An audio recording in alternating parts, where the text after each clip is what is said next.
예, 안녕하세요. 이번 시간에는 감가상각자산의 감가상각 방법하고 내용연수 신고를 어떻게 해야 될지 그에 대해서 살펴보겠습니다. 감가상각 방법하고 내용연수 이게 두 개 다 신고를 할 수 있고, 무신고하면 이제 법에서 정한 그 방법이나 내용연수를 적용하기로 되어 있는데, 그런데 이제 기존에 가령 건물이 있었고, 새로 예전에 뭐 건물이 하나 있었는데, 그거 당연히 감가상각 방법하고 내용연수가 특정되어 있잖아요. 근데 새로 또 건물을 하나 구입한다고 했을 때, 그럼 이걸 감가상각 방법을 신고할 수 있느냐, 또는 다른 내용연수를 적용할 수 있느냐, 그 문제예요. 그런데 이제 동일한 신규 자산을 기존에 이제 감가상각하고 있던 그런 자산하고 동일한 신규 자산을 취득했을 때는 기존 상각 방법을 적용해야 됩니다. 그러면 새로이 샀다고 해서 새로이 그 감가상각 방법을 신고할 수가 없습니다. 또는 내용연수도 신고할 수 없고. 그런데 이제 동일 자산인데 감가상각 방법은 굉장히 타이트하게 동일 자산별로 하나의 방법만 적용하도록 되어 있고, 내용연수는 조금 풀어난 거죠. 구조나 동일 자산이라도 구조가 다른다든지 요 자산별로 이거는 똑같고, 또 업종이 이제 다른 자산을 취득할 수 있잖아요. 그런 거는 내용연수를 새로 할 수가 있는데, 감가상각 방법은 그 자산별로 하나만 적용하도록 되어 있습니다.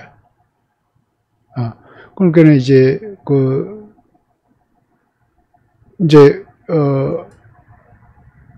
기존에 뭐 어떤 기계장치나 이걸 차량 운반구나 가지고 있는데, 이번에 새로 차량 운반구를 취득했다.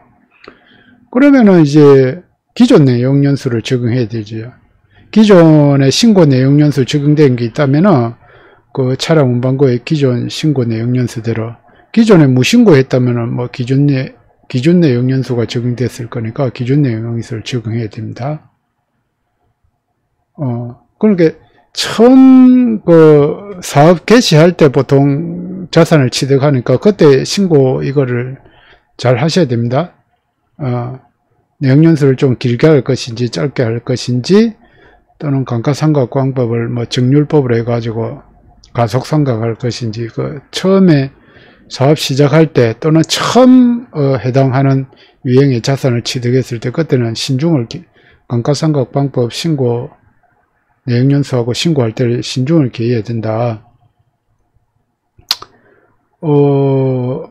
그래서 이제 그러니까 기존의 건물을 감가상각하고 있었는데 이번에 새로의 법인이 하나 취득했단 말입니다.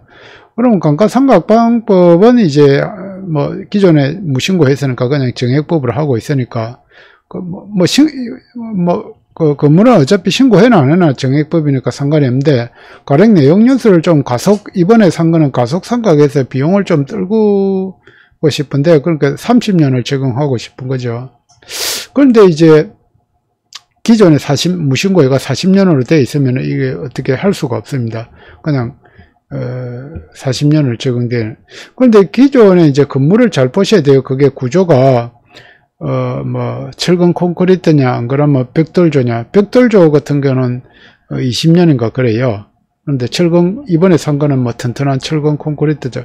그러면은 구조가 다르고 이럴 때는 이제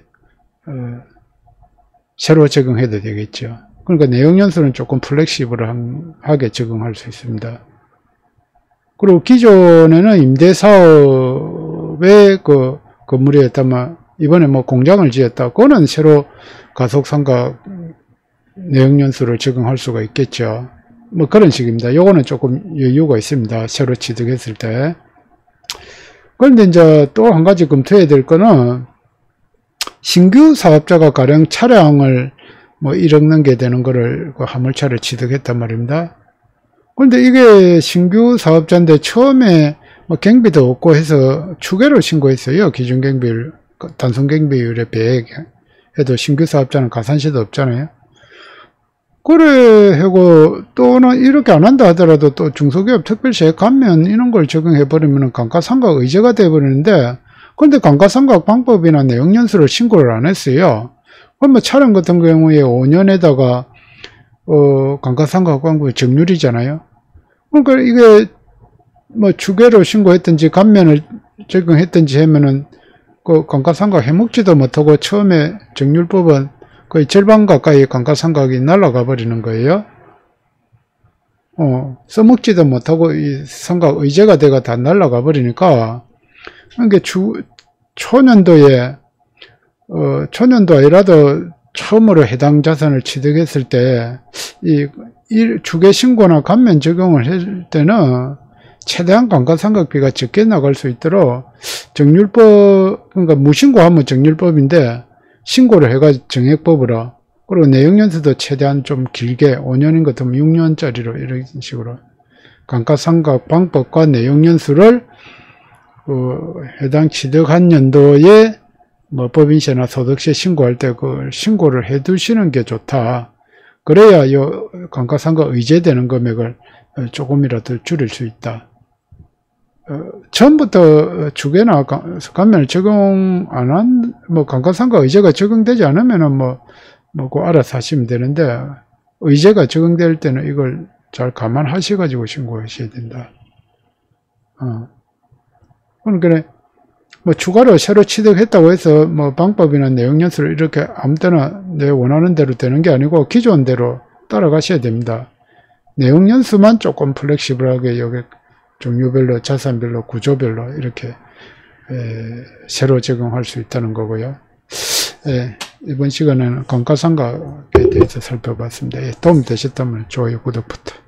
감사합니다.